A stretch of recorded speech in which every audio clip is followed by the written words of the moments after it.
El Niño ప్రభావంతో వాన జాడలేక గుంటూరు జిల్లాలోని డెల్టా మాగాణి రైతులు కొత్త తరహా కష్టాలు చవిచూస్తున్నారు. వెద పద్ధతిలో వరి సాగు చేయడం ఇక్కడ ఆనవాయితీ.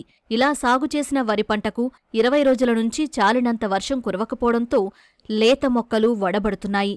కొన్ని చోట్ల ఇంకా మొలకలు కూడా రాలేదు. దీంతో పంటను కాపాడుకోవటానికి లక్షలు ఖర్చు పెట్టి కొత్తగా బోర్లు వేయిస్తున్నారు. జిల్లాలోని తెనాలి ప్రాంతం వరి సాగుకు పేరు పొందింది. కృష్ణానది నుంచి ఖచ్చితమైన నీటి వనరులు అందుబాటులో ఉండటంతో ఇక్కడ నిరాటంకంగా వరి పండిస్తారు.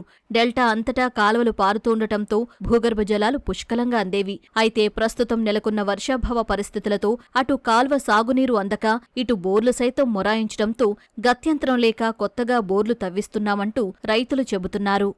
అంతా వర్షాలు లేక మాగాళ్ళంతా ఎండిపోతుంటే ఇంత ముందర వేసిన బోర్లు 10 అడుగుల లోపల బావిలో బోర్లు ఉంటే ఇప్పుడు అవన్నీ అగ్గొట్టేసినాయి రాట్ల నీళ్ళు. ఇప్పుడు మళ్ళీ అన్ని బోర్లు అన్నీ సపారు స్పూల్ వేస్తున్నాం. ఒక్కొక్క బోరు వచ్చేటప్పుడు 1,20,000 చేసుకోకపోతే మా మాగాడి బండదు. ఇంత ముందర వర్షాలు పడేటప్పుడు పెద్ద ఇబ్బందులు లేవు. ఈ బోర్లు వచ్చి అవసరం అయినప్పుడు పెట్టుకునేవాళ్ళం. వర్షాలు పడుతుంటే ఆ వర్షాధారంతోనే జరిగిపోతూ ఉంటుంది. కాలువలు వచ్చాయి, వర్షాలు పడి ఇప్పుడు అవి రెండూ లేవు. బోరు చూస్తే బోరు రాట్లా, మళ్ళీ పెద్ద బోర్లు వేయాల్సి వచ్చింది. వేసిన పంట ఆ పంటను బతికించడాని కోసం ఈ బాధలని పడుతున్నాం. భూగర్భ జలాలు బాగా తగ్గిపోయినాయండి. అది వరకు ఇప్పుడు ఈ బావిలో మోటార్లు అంటే టాప్గా ఉండేవి, అవన్నీ ఎగ్గొట్టేస్తే ఇక సబ్మర్సిబుల్ మోటార్లు 1,15,000 పెట్టి అవి వేయించుకుంటున్నాం. 9 కరెంట్ వచ్చిందండి, అర్ధగంట సన్నగొత్తి ఆగిపోతాయి. కృష్ణానది వాటర్ వస్తే కొంచెం జల పెరిగిద్ది. కృష్ణానది లేదుగా, ఇసుక తోడేశారు బాగా.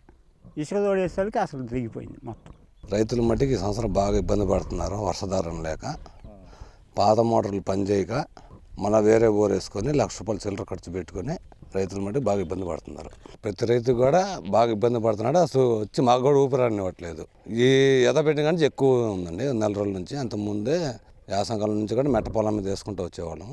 ఈ 10-15 రోజుల నుంచి ఈ మాగాళ్ళ పొలం వాళ్ళు బాగా యాతన పడుతుంది. ప్రస్తుతం సాగులో ఉన్న వరి పంటకు ఇబ్బంది రాకుండా అవసరం మేరకు సాగునీటిని సరఫరా చేయాలని రైతులు కోరుతున్నారు.